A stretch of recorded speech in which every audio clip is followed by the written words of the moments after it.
The first time that you feel that is like, it's like you finally hit the sweet spot of the ball. Like when you played baseball and you got a hold of the whole thing, and you're just like, it felt like the ball was a part of the bat for a Oh, for second, sure. and then Yeah. ejected. And that's what it feels like when you hit a good ball.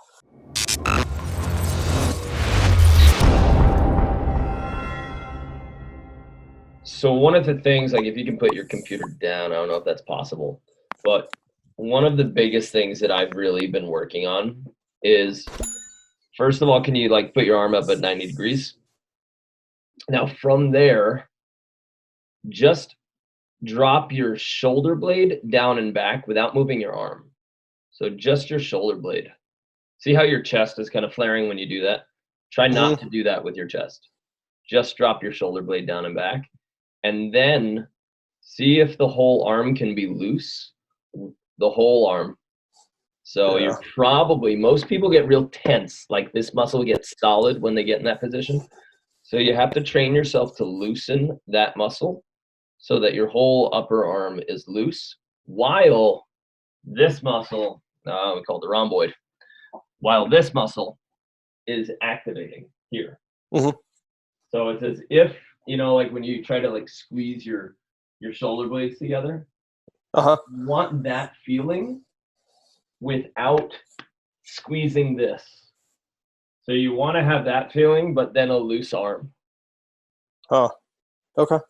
All right. And that's the first like generation of speed and looseness.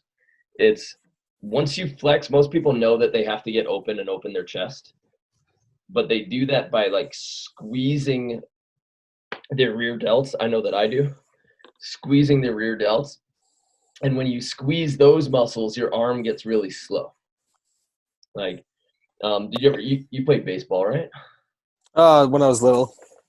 So Yeah. you heard pretty much like the only piece of advice I ever remember hearing from like little league fathers was like, don't squeeze it, son. Don't squeeze it. And I don't think they like actually knew what that meant. They probably all just heard it from one guy and in our neighborhood. And like basically what it meant was somebody was trying to aim so much and throw so hard that they were tensing and actually squeezing the ball, and that affected their accuracy and their speed. Oh, okay. Right, because if you have tense muscles, they can't be fast. If you have loose muscles, then they can act really fast. Now, going from the approach sequence, because maybe conceptually I understand it, but I know I'm not doing it because like I just spent an hour trying to loosen up my shoulder, just from that being all, my shoulder girdle will be just super, super tight. When you're approaching, are you still kind of in a slightly athletic kind of staggered stance, and then you're opening up with your hips still kind of square to the net? Or are you starting with your hips off kind of, at more of a 30-degree angle or something in relation to the net, and then bringing that through to square point? Okay. So the number one person who has the best Instagram videos on this right now is Torque VB. Have I told you about him? No. Okay. Didn't you do some work with him? I thought I saw a video. Okay. Yeah. Yep. And he's a master of this. Like he's a arm swing specialist, a biomechanics specialist, and he really has a great understanding of the body. So TROQVB, make sure you just write that down and just follow it on Instagram. And if you want, go on your phone. That means I have to get Instagram. Oh yeah. You can open up another window too. You can do it on your. I don't know. Yeah, his account would be public, so you can actually look at it. My kids have accounts. I'm an old man. I'm a grandpa. You got to remember. That's sure like you are. Yeah, my right. time. You do have a litter of kids there, so. And I have a grandbaby. Yeah, I have one grandchild. Awesome. So awesome. Okay. So basically what you want, if you can see my hips here, is you want this hip to push forward and this shoulder to push back at the same time. So if you want, you can stand again, but you want to be able to like wrap your hand around like a seatbelt and pull your butt forward and then open up your chest to that way. So this hip is forward but this shoulder is back. Right. Once you have that stretch, like this rotation from here, because you can see the side of my hip and you can see Uh-huh. the front of my chest, right? So that's the thoracic rotation. That means that this side is stretched. And now I can fire through.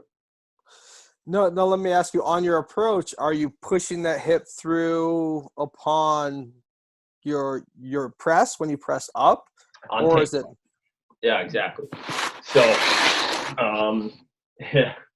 even I misunderstood this. The ability of I was always confused by a lot of coaches who told me to hit with my hips, and it never made sense because I was like, how can you throw your hips once you're in the air?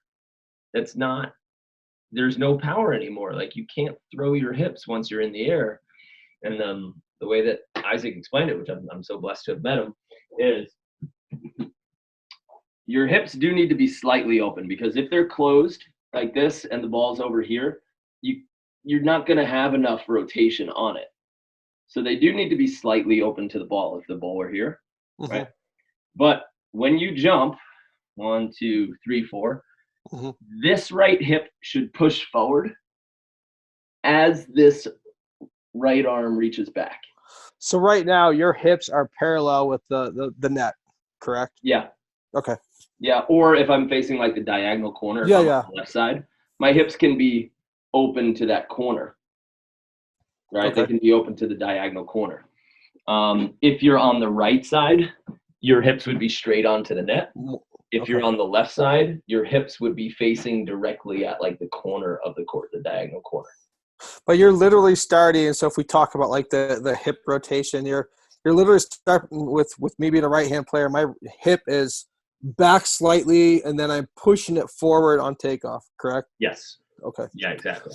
Okay. Yeah. See, like little things like that. Like I know it, probably is almost, taken for granted, but like me being just, come in straight and just all shoulder, and like I know I'm supposed to be doing something else, but like I don't know if it's upon the approach, is it on takeoff, but that helps out. That's something I can definitely work through. So thank you. And I grew up in high school. I got trained as a quarterback in baseball forever. So we did all of these exercises where we would put our right foot up, and then I would have to throw to you. Okay. Right, to stretch and then fire to you. To explode that way. And then we did the same thing standing up, where it's like, okay, now I'm on my bad foot, but I can still release. Now I'm on my good foot, but I can still release. Okay. And so those throwing mechanics come to a lot of like natural throwing athletes. Oh shoot, a little bit easier, but and we train for that torque as throwing athletes, but it's not explained in the same way for volleyball for some reason, and it should be. Yeah, I've just always just kind of done it, without understanding like how things are actually happening all in sequence. And another thing that I started out, and I found, I think in one of your videos, was talking about the loose hand. Just like you were talking about not squeezing the baseball, I was feeling like strong and stiff was power, when I came through to swing. So I would, kind of flex my hand and kind of open it up and try to get on top. And then I saw that it's just like, keep it loose, get that whip action in the top. So I've been working more on that and getting, kind of more of that snap with that loose arm feel. And beach is a little bit weird because you want that when you need your power hit. You need to be loose enough to crush it. And you even hate saying the word crush, because most people, they think crush and they like immediately flex when they hear the word. Yeah. But for power hits, you need the looseness. And then when you're going for shots, you have to be loose into crisp. Yeah. So, when you're hitting a shot, like, yes, your hand would approach, but then it would almost stop on the face of the ball, because the energy for a shot you still have to move your hand at max velocity up until just the face of the ball, so that you don't send it out of bounds. Yeah. I like it. But you still need that speed. So yeah, because I tell my kids, I see a lot of times when they're trying to crush that ball. They drop their elbow and stiffen up, and you could almost see their shoulder lead into it. Yeah. Yeah. So it's like, Disc move. exactly. Yeah, it hurts your shoulders. Yeah. So yeah, you need to be able to keep that shoulder blade down and back while just noodling up here. And once you can feel your arms start noodling, then you're starting to do the right thing. And it's so weird because when you start doing those hits and you start hitting to a partner, you're like, I don't even feel like I'm trying to contact the ball. Like I'm just moving my arm through space. And that's when the first great coach is like, yes. Exactly. Okay. Look for the noodle. Mark it. And the ball just gets in the way. Okay. And that's the first time that you feel that is like, whoa. It's like you finally hit the sweet spot of the ball. Like when you played baseball and you got a hold of the whole thing and you're just like, it felt like the ball was a part of the bat for a second and then it ejected. And that's what it feels like when you hit a good ball. Well, let me ask you, on the jump serve, is it the same arm movement, same kind of loose vibe feel? Like for sure. Yeah, for jump spike serve, you want to have that loose arm because if you're jump spike serving, it means that you think that you have enough power to overcome somebody. Because remember that like a medium jump spike serve is like a medium speed fastball. It's getting knocked out of the park. It's one of the easiest serves to pass if you're not accurate or really powerful. Because and the reason why I bring up the jump serving is we were doing like you talked about when we were out there last, standing middle, kind of short on the lines, and then when they kind of start cheating over, then you kind of rip that one up the middle. And I was getting a ton of good looks, ton of good opportunities. However, my partner, when he was blocking, obviously when I was serving, we were split blocking, wasn't taking advantage of those, was never respecting that second ball as an attacker. We just kept getting burned and burned and burned and burned. So I You mean the other team kept going on two?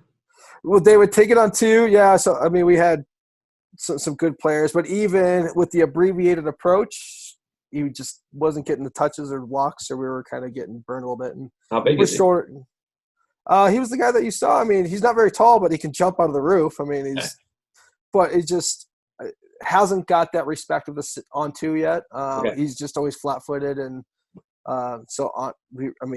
it didn't take much, just a little tiny touch, and we were so out of position that we weren't capitalizing on twos, but we were having the opportunity. So that's why I was like, this is what Mark said. We're getting the looks that we want. We just need to capitalize on the damn looks. And that's the first start. That's the first start.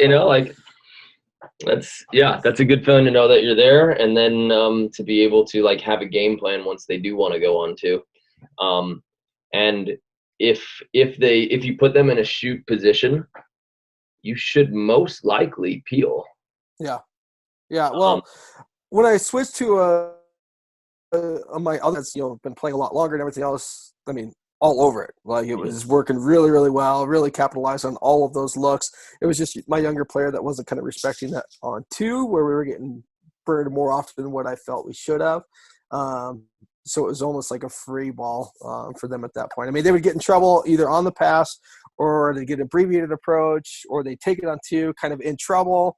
But that's the looks that we want, right? Get them in trouble, and if they're not hitting with full power and full forward speed, you've done 50% of your job, really. So that's why I started kind of going to the going to the jump serve and trying to figure that out in combination. So at least I got kind of two options there. I like that. Depending upon who the partner is. Yeah, it's nice to have another weapon if one's not working. But yeah, I'm currently working on that with my partner right now because he recognizes that somebody can go on two, but then when he does, his legs actually straighten a little bit, and it's happening subconsciously. Like he's really straight. So even though he moves towards the person, he's not actually ready to jump. He's like just going off of his toes. So I said, when you sense on two, what has to happen in your body is your ass needs to squat down and your hands need to stay up. Yeah.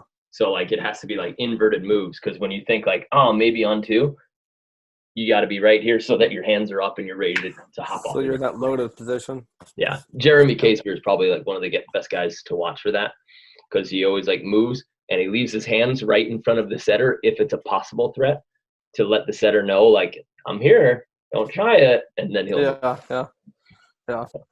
Well, the guy that I've been playing with in that last video that you kind of watched, I mean, great. I mean, jumps out of the roof and it's like, man, that you should be like salivating for an on two, like as high as you get and everything else. Like you should own those, but I mean, I don't see him touch. I mean, he's probably done 1 out of 100 in the last 2 months.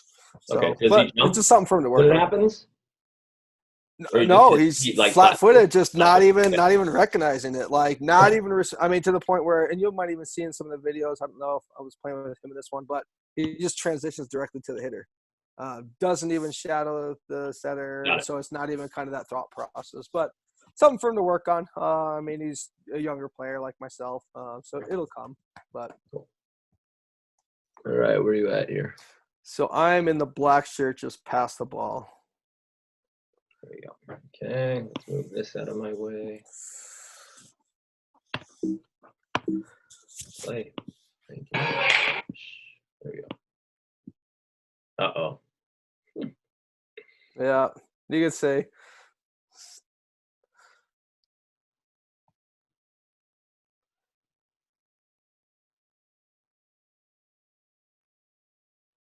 All right, that's not an approach.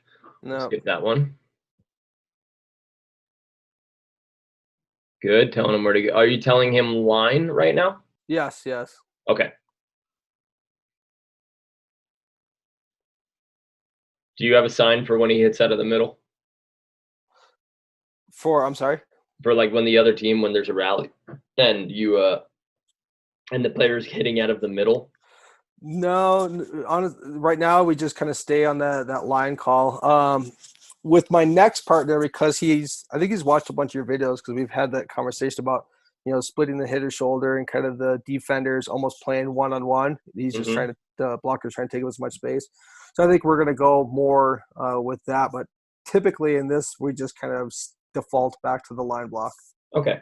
And also what I meant was like when the other team is hitting out of the middle during a rally, a lot of times hitters get confused about what is now line and what is now cross. So you'll see a lot of the guys on the AVP, they just do a butt tap instead of a sign. Okay. So it shows like, if I tap this butt, it means that I am blocking this side of the court. So your defense should be in the other side. I think what we always default to, and maybe that's a better way to do it, is just whatever side he came in from. So like in the rally, if the defender's still on the left-hand side, typically we kind of default to that. Okay. All right. There are some situations where that gets really tough, where they'll like dig a ball directly in the middle of the court, and then the blocker gets kind of muffed, and they crisscross. Like it's tough. That's what I like the thing. But if you guys never experience confusion with that, and your partner never ever says, "I didn't know which line you meant," then you never have to have the conversation. But if at any time one of your partner goes, "I didn't know if you wanted like which line or which cross," if at any point you go, then you switch to the butt tap. Okay, right on. So from that's the same that we did. Stayed wide. And that's that big jab step sideways.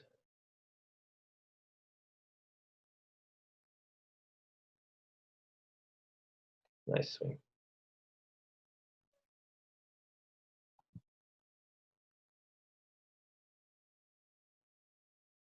Okay, we're giving up cross for sure, right? Yeah. So in this moment, I don't think there's any way you could get to the cross ball. Right? Just because of how your hips are oriented, and that you're still moving this way.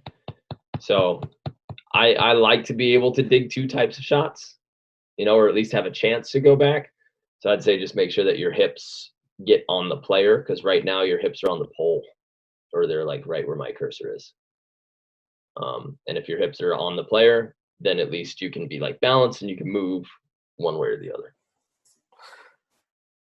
that make I sense? think I think on that one I actually went way too early. I think he called I think he was a 4, but he never actually got all the way onto the hitter's line and then transitioned into it.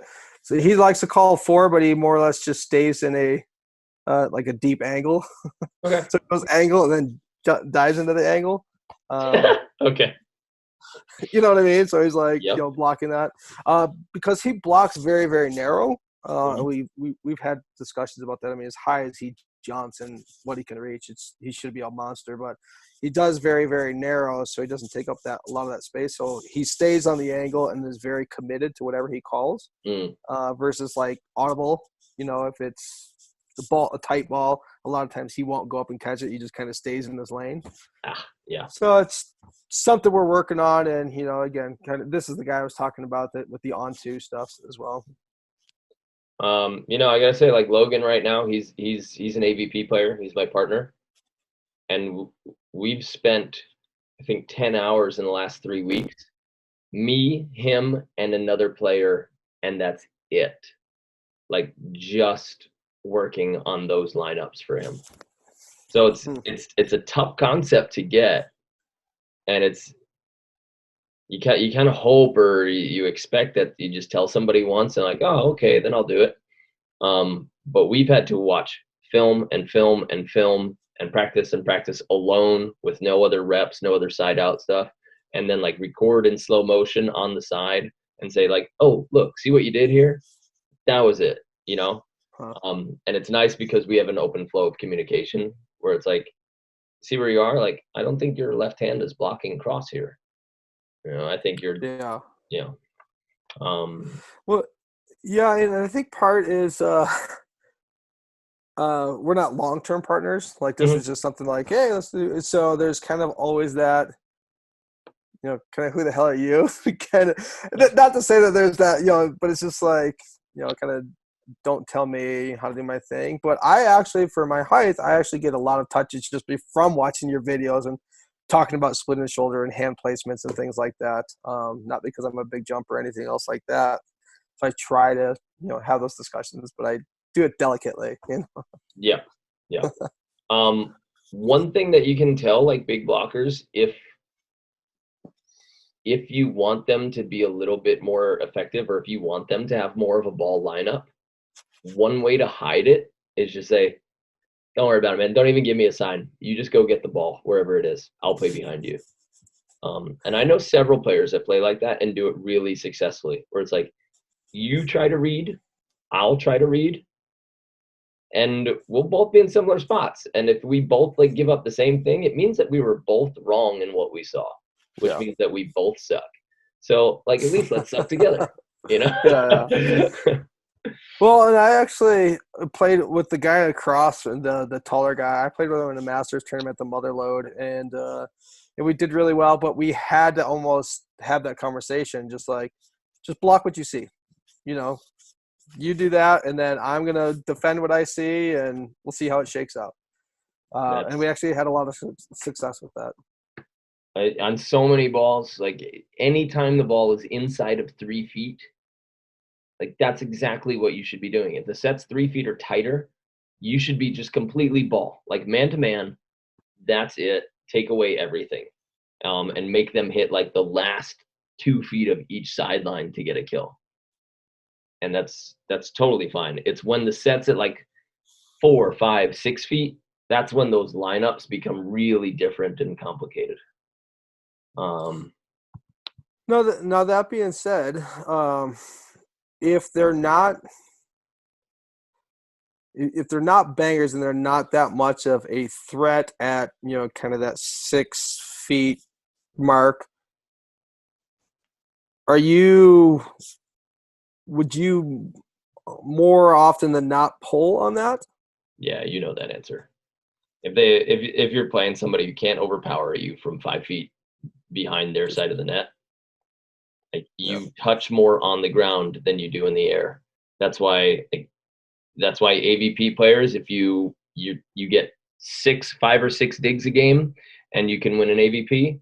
If you get like 1.5 to 2 blocks per game, then you can win an AVP. Like you can dig way more than you can block.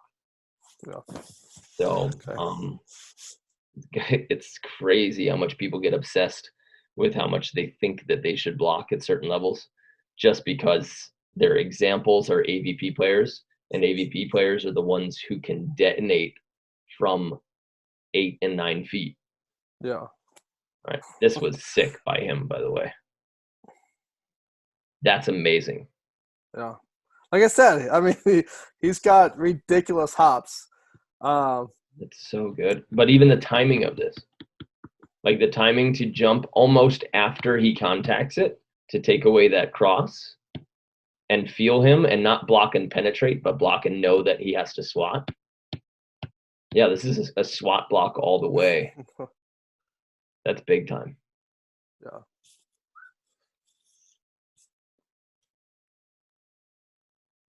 You thought he was going line there? Or you had a 4 that's block, that's might have been a 4, but he loves that line.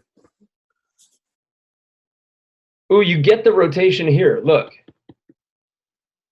So see how your right hip is pushing forward? Mm-hmm. And your right shoulder reaches back. This is what you're after. Yeah, and that was a good hard hit, right? So your right hip's rocking forward and your right shoulder's reaching back. So this is the torque that we're talking about. And this is like one of the few times that we've like seen it.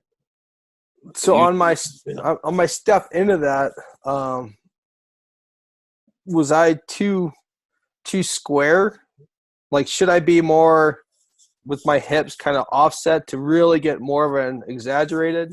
What do you mean? Or offset? is that you want them to point more right or left? My right hip more towards the back line. So should I have that so that I push forward? This is perfect because it does push forward right there. You see that? Right? Takeoff is even, so you're square to the back line. That's good. And your right hip presses forward to the net. So now you can have hard line sort of wrist away. Like it's not even wrist away. It's almost straight on. And you can bring this across your body hard if you wanted to. It's like from right now, from this point, you couldn't really tell if you were going to go line or cross. And that's good. That's what you want to look like. That right hip forward, the right shoulder reaching back. Okay, right on. Now if I could just duplicate it. Early.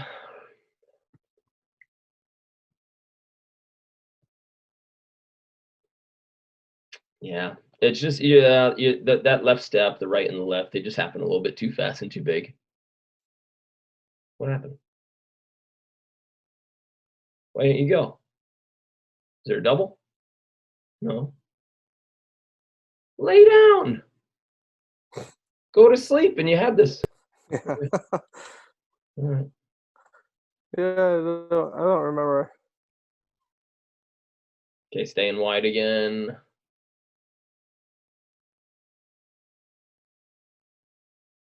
Okay, so your left foot here is committed. Right. Right foot's a little bit early. Yeah, it's really early.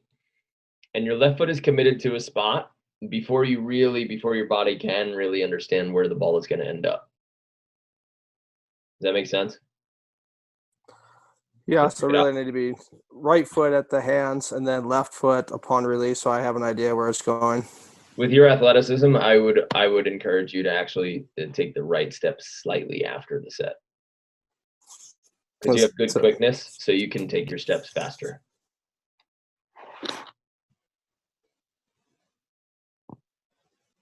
Are you there?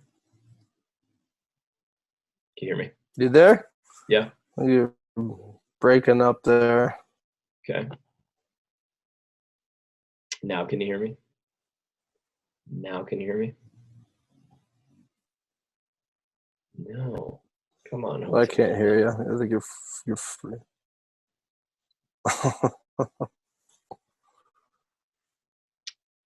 How about now? No, still breaking up. Okay. Let me just try to maybe I'll just try to like there. You're good? No. Yeah, I lost it again. Okay, hang on a sec. Let's.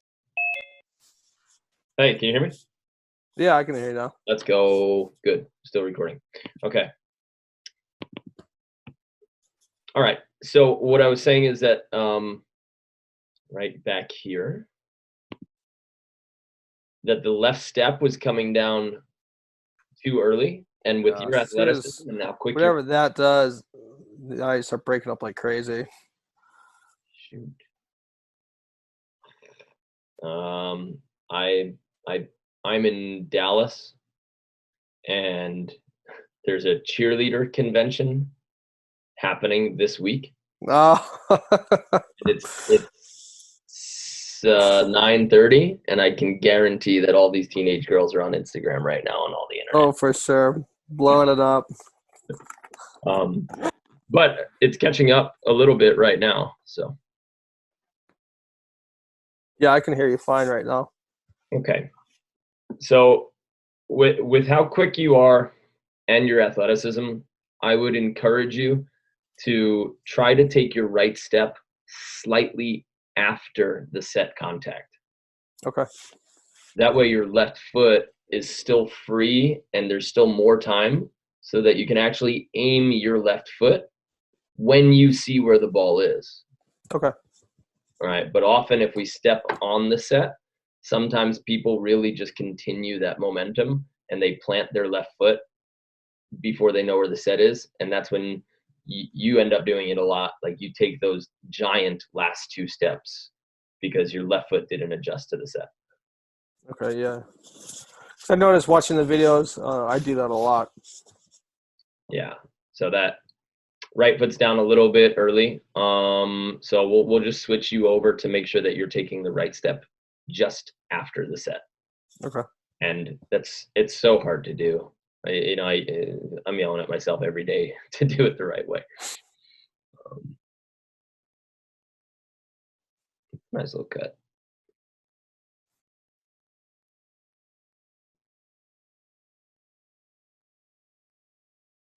I like that. So you look really the same here. And the other one you hit line, Mm-hmm. right? And this one you hit cross. So body position, this is deceptiveness. It means that you can, from the same position, hit all of your shots. Deceptiveness doesn't mean you have to face away from where you're hitting.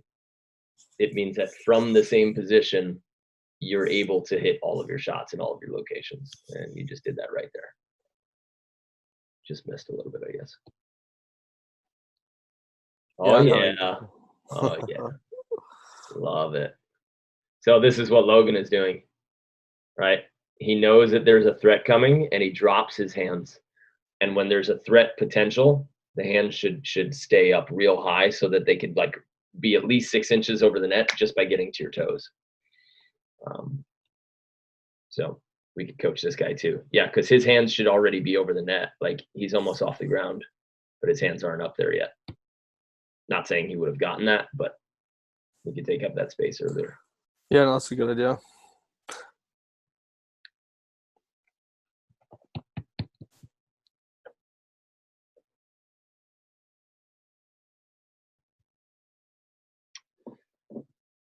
Yeah, that hip and your foot positioning, I noticed it when you were over here, in that cross.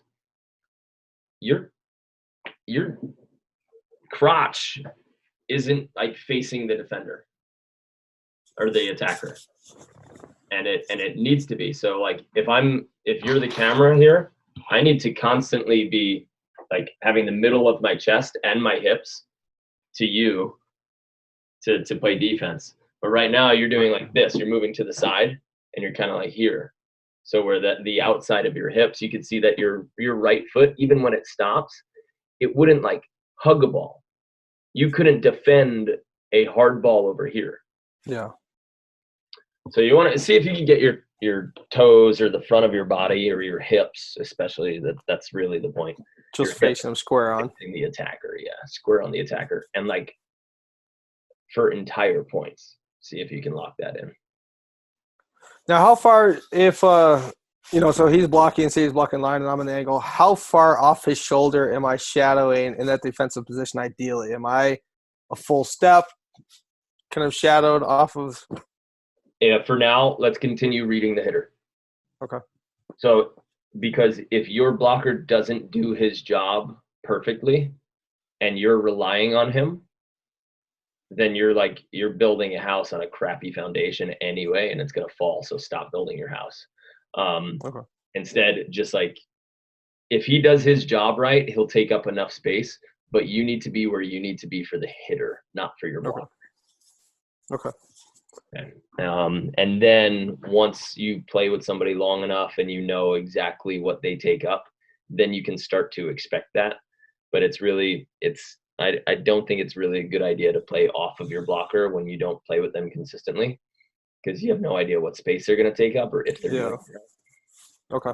So be a little more selfish and just trust your eyes and see what the hitter's doing.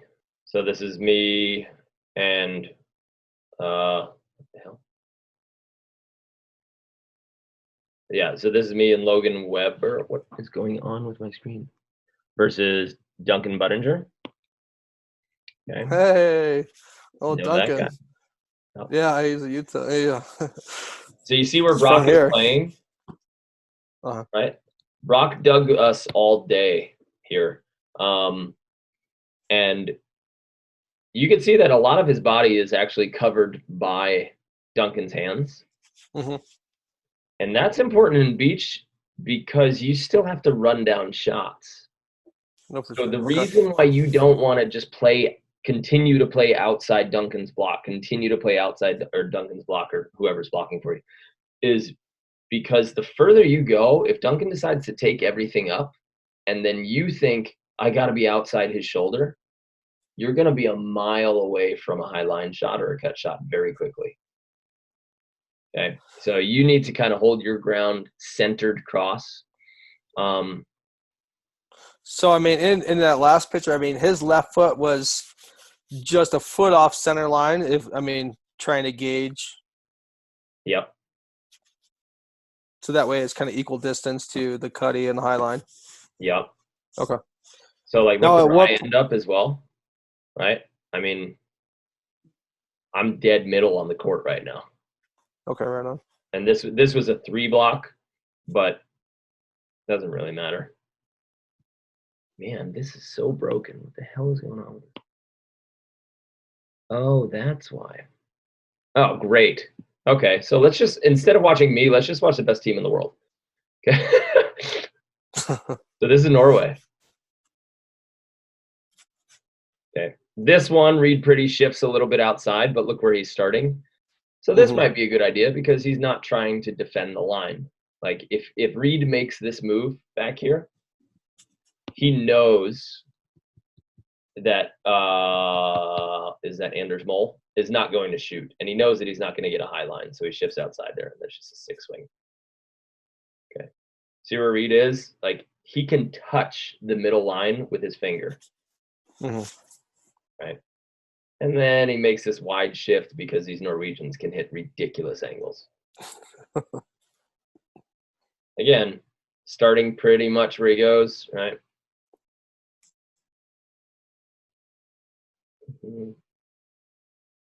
Lining up pretty centered. Oh, that's why this is happening. This is a move that you don't need yet. But if you're interested, I'll show you a really advanced move.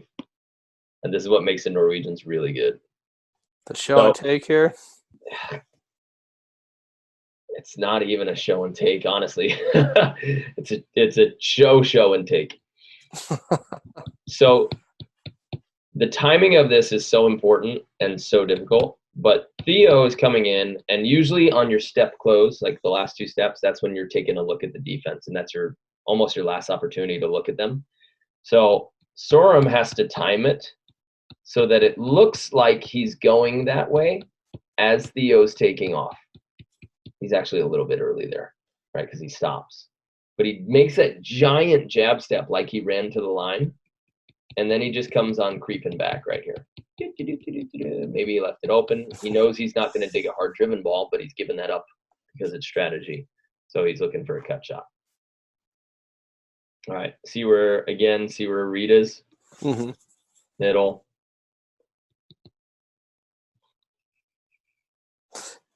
He just stayed middle, right? There's And no way that he can block. He can dig a hard driven ball, but long term strategy, he's like, you know what? Like at some point, he's not going to play outside the shoulder on every play because there are shots, and you have to think: is this person a shooter or are they a hitter? And if they are more of a shooter, you should not do anything that has to do with your blocker's block. Right? You just should like play the numbers. Yeah, stay almost like completely in the middle of the court, fairly shallow, like just behind center court, and then you're a step and a reach away from everything that you need to get to. Okay, right on. Yeah. So if you keep thinking about like getting outside of your shoulders of your blocker's shoulder, that would be great for indoor, but it will not serve you on the beach. Or it'll serve you for like 3 or 4 points during that set, and then you got to try a different strategy because you're going to leave the shots wide open. Yeah. Okay.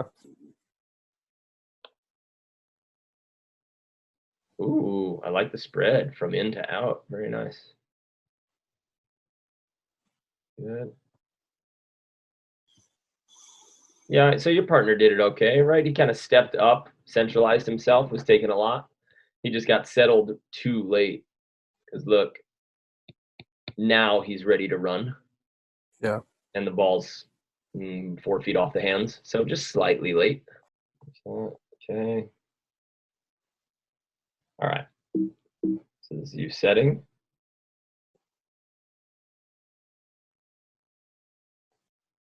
Yeah, we had a rough start on this one.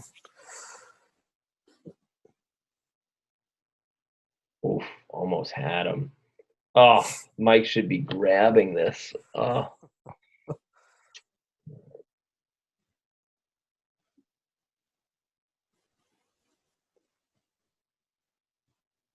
He kind of does it again. This big hop. Like your partner is only ready to move like now. And the ball's already halfway between him and the hitter. So if he's gonna train to be a defender, he should settle his feet a little bit earlier, more frequently. I'm not saying to do it every time, but this is good. Right? Like on contact. Now he's down there. Like this is a little bit of an earlier preparation. Right? Yeah, if he could prepare like that a little more often, that'd be nice. Dang it.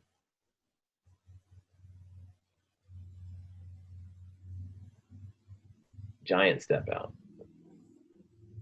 See, that when I talked to him, I'm like, hey, I'm going to try to come right to you. I'm going to take this right step. And I kind of went back to the ways of the old. Well, so you asked for this inside?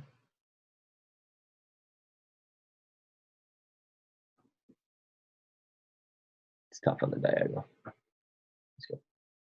Let's see from here. This will be a better view. Yes. Yes. The celebration. Oof. Oh, look at this again. Jesus. Have him do that.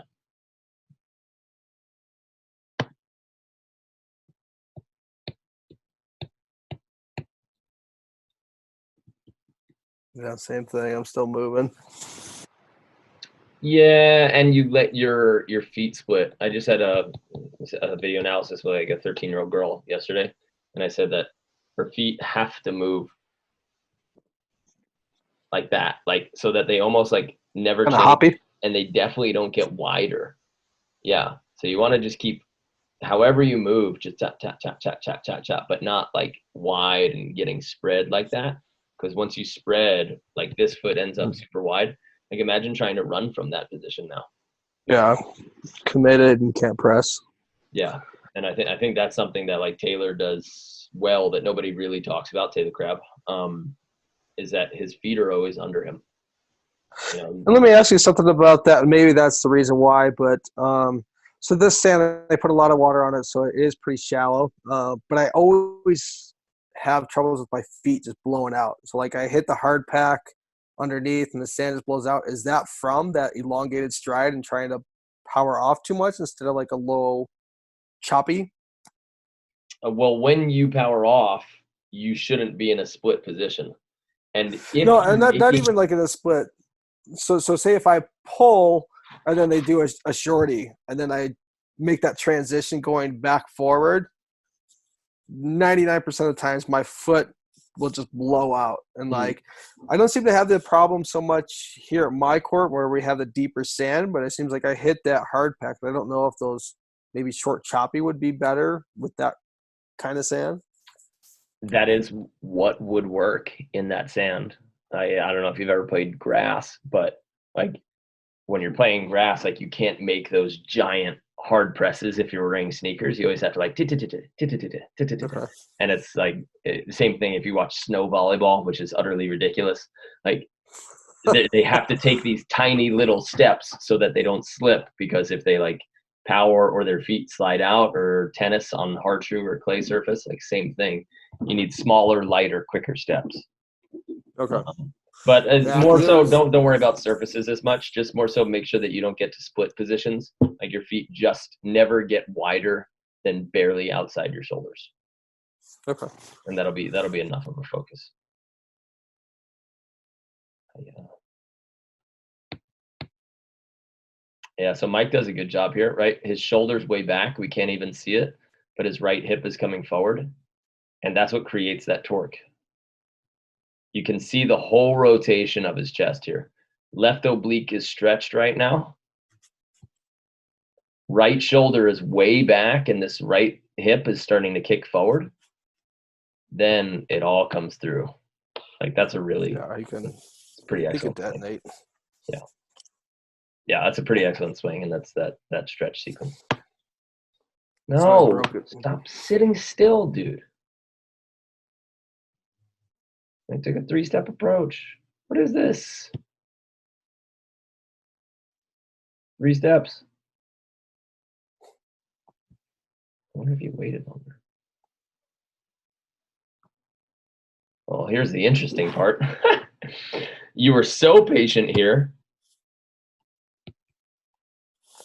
that it looked to me like your left step like only went at the ball when you knew where the ball was. Like look at this sequence. Oh, there it is. Like your left step Yeah. really directed you to the ball using that approach. Well, and I tried. So I've been trying to be more patient on that approach, and sometimes it feels like I'm just way late. It's just like holy crap, and then I like have to really hurry to get there. It's like, I mean, but at point of contact, it hasn't been like I haven't had too bad a results from that. And maybe it's just something I need to like psychologically get over. That when pass, and it's just like I'm waiting. They set, and I'm starting to kind of take that first almost walking step. Yeah. But it's like, holy crap! Like I'm way back here, the ball's set, like hitting its apex, and It's a great I guess feeling. it's just something. Yeah, something I just need to like. Yeah, This is convert that into a normal. good This feeling. is. I just feel like so anxious when I see that. It's like, holy crap, I'm late. Yeah. Light and quick rather than like super powerful. That's what you can venture to be. Yeah. I had one coach tell me like the your best hit of your life will be one that you felt late on. I was like, Huh. okay. I was a 20-year-old kid, and I was like, all right, well, all right, whatever Whatever that that means. Yeah.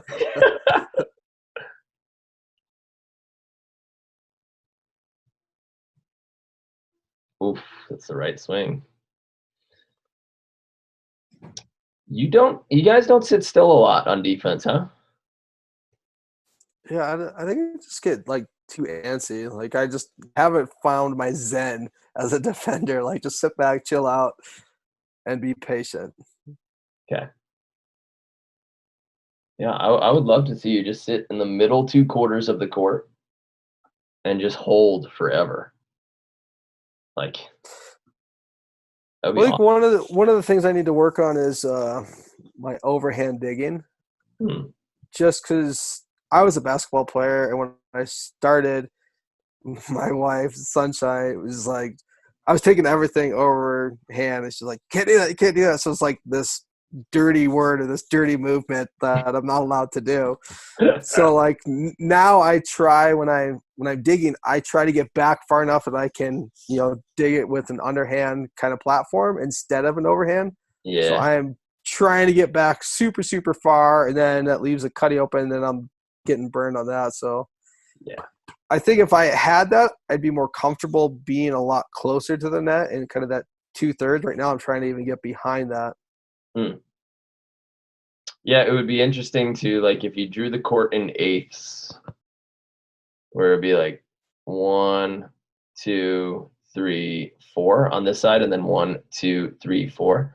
Like, if you never left these 2/8. Does that make Just in sense? there. Yeah, yeah. Like the two in the middle right here, like defensively, if you could just stay in those two boxes the whole time, how much more you might touch. Well, I know just even because before I was trying to get way out, and like if they block line, I was way inside, so I was way to the right, like on that angle, sitting there for the hard driven and just getting smoked on that, high line all the time. So watching some of your tutorials, I've actually shifted more towards the middle, and I'm getting a ton of touches. However, unfortunately, right now they're not effective touches. I'm not getting them high enough. At I'm least you're getting touching the them. touches. Yeah, so it's something to work on. And I think, like you said, staying in those eights, being able to convert those, that's the goal. Yeah. Yeah, it starts with a touch.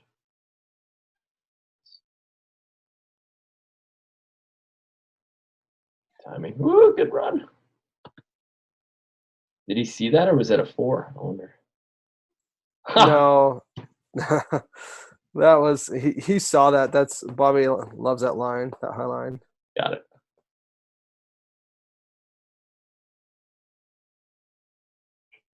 There's a little more patience in that left foot than we saw before. In this video than the video before it. Yeah, you're holding on to that left foot longer, and you're like seeing it, and you can see that you're actively trying to go to the ball with your left foot instead of just putting it down in space. Is this video later than the one we just saw? This was the game after that one, I think. Okay. Or the match. No, I think this was the following week. Yeah. Oh, good. So you're saying that there was an improvement a week later. Trying to implement it, yes. Here's this hip thing again. Your hips are here, and your attacker is there. Now your hips are square to the attacker. Yeah, lock them up. It should feel like setting, like where you have to lock your belly button on the target the entire time. Okay. Lock your hips onto the defender the whole time. That makes sense. Oof. Ah, here's a good view of it too.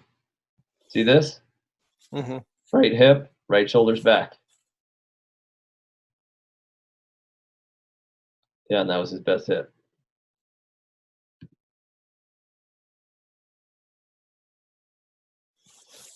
Yeah, he's a good player too.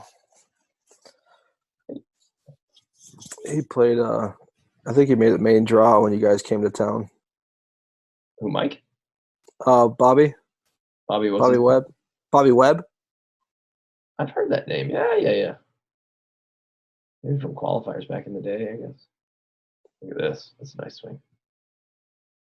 This is a better hit position, I think.